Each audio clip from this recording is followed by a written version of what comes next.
নমস্কার বন্ধুরা, আশা করি আপনারা সবাই ভালো আছেন। আমি আজকে আমার চ্যানেলে নতুন একটা রেসিপি নিয়ে চলে এসেছি। আজকের রেসিপি হচ্ছে আমার এগ কারি করব। দেখুন, অর্থাৎ ডিমের কারি। তার জন্য সব কিছু রেডি করে নিয়েছি। আমি ডিম সেদ্ধ করে আমি প্রথমেই কেটে নিয়েছি দুভাগে।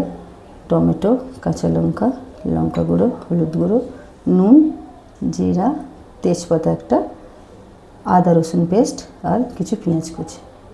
তো চলুন শুরু করি আজকের রেসিপি।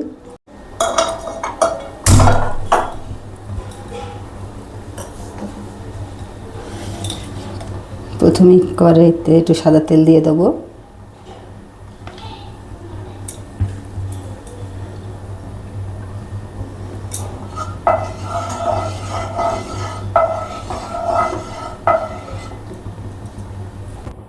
তো তেলটা গরম হয়ে গেছে। তেলটা গরম হচ্ছে, এবার আমি একটু তেলের মধ্যেই আগেই একটু নুন দিয়ে দেবো।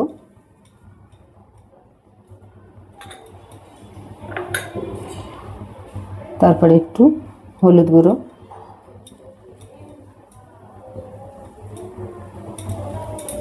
তারপরে একটুখানি লঙ্কা গুঁড়ো।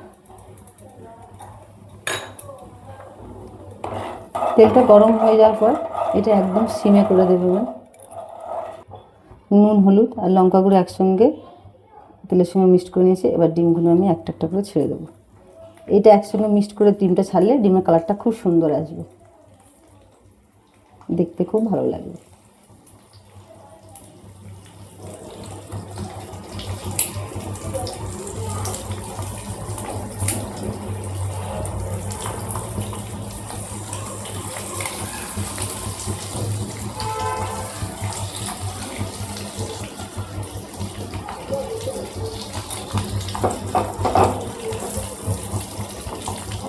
কিন্তু আঁচটা অবশ্যই এটাকে দেওয়ার সময় আস্তে করে নিয়ে যাবেন, জোরে থাকলে জিনিসটা পুড়ে যাবে।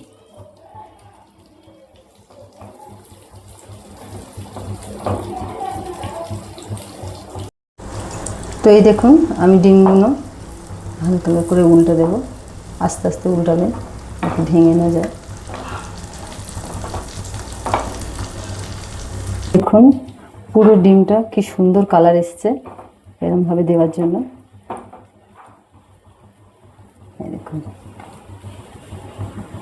বেশি। তো আমি ডিমগুলো একটা একটা করে উঠিয়ে নেব।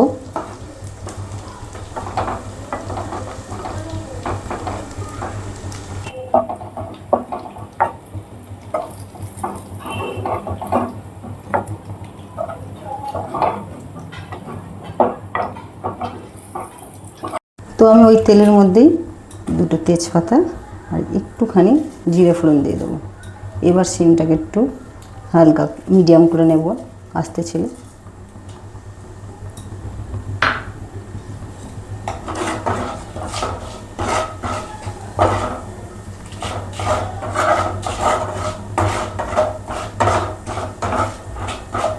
এটা দেওয়ার পর আমি এবারে হালকা ফ্রাই হয়ে গেছে জিরার তেজপাতাটা, আমি পেঁয়াজ কুচি নিয়ে দিয়ে দেবো।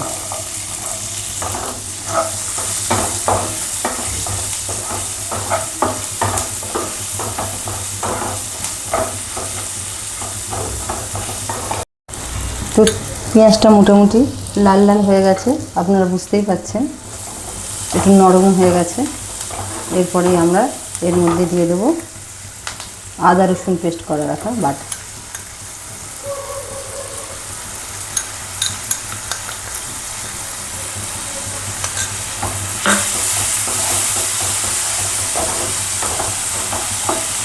আমরা তেলটা কম খাই, এই তেলটা অল্পই দিয়েছি। আপনারা যদি আর একটু তেল লাগে দিতে পারেন।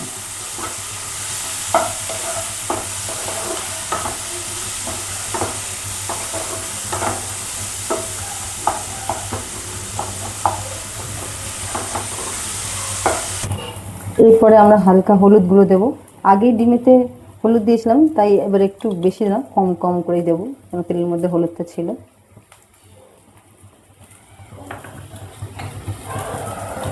লঙ্কা গুঁড়ো,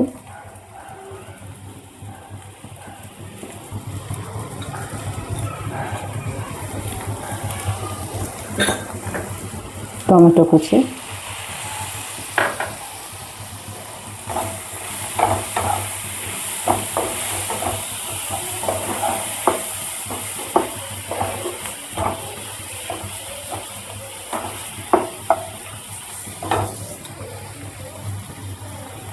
একটু নুন দিয়ে দেবো, একটু মশলাটার সঙ্গে মিক্সড হয়ে যাবে।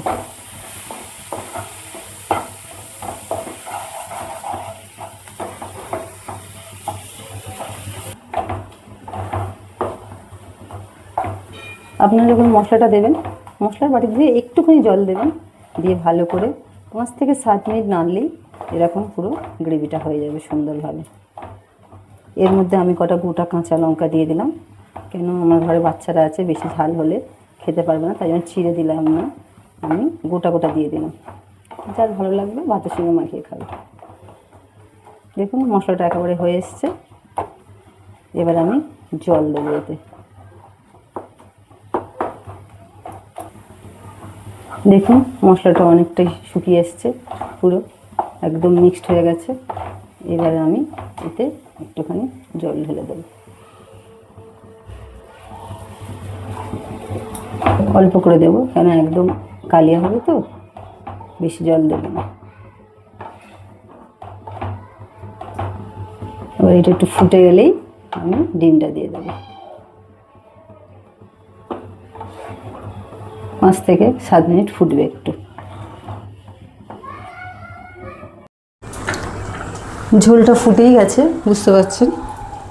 এবার আমি ডিমগুলো আস্তে আস্তে দিয়ে দেবো।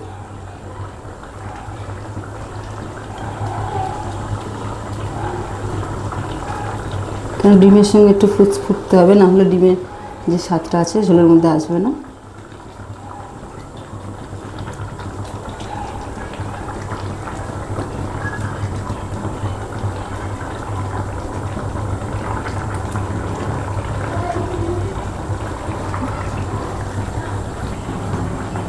তো ডিমের কারি মোটামুটি হয়ে এসছে। একটু সানরাইজ শাহি গরম মশলা দিয়ে দিলাম আমি। আপনাদের কাছে সানরাইজ শাহি না থাকলে যেরকম যা গরম মশলা থাকবে দিতে পারেন। আর একটুখানি আমি ধনে পাতা দিয়ে দিলাম। এটা চাইলে আপনারা দিতে পারেন, নাও দিতে পারেন। আমি এটা বন্ধ করে দিলাম, হয়ে গেছে।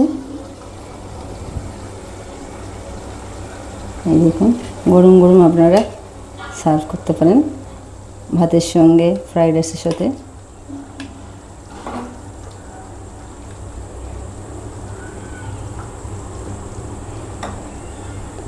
তো বন্ধুরা, আমার এগ কারি পুরো কমপ্লিট হয়ে গেল। ভিডিওটা আপনারা দেখে জানাবেন কেমন হলো। একবার যদি ভালো লাগে রেসিপিটা অবশ্যই ঘরে ট্রাই করবেন, আর এটা কমেন্ট করে জানাবেন যে আপনাদের এটা রেসিপিটা কেমন লাগলো। আর একটা সাবস্ক্রাইব করে আর একটা লাইকও করে দেবেন আমার ভিডিওতে। তো অনেক অনেক ধন্যবাদ আমার এই ভিডিওটা দেখার জন্য। আপনাদের সবাইকে আসছি নেক্সট আবার নতুন একটা রেসিপি নিয়ে।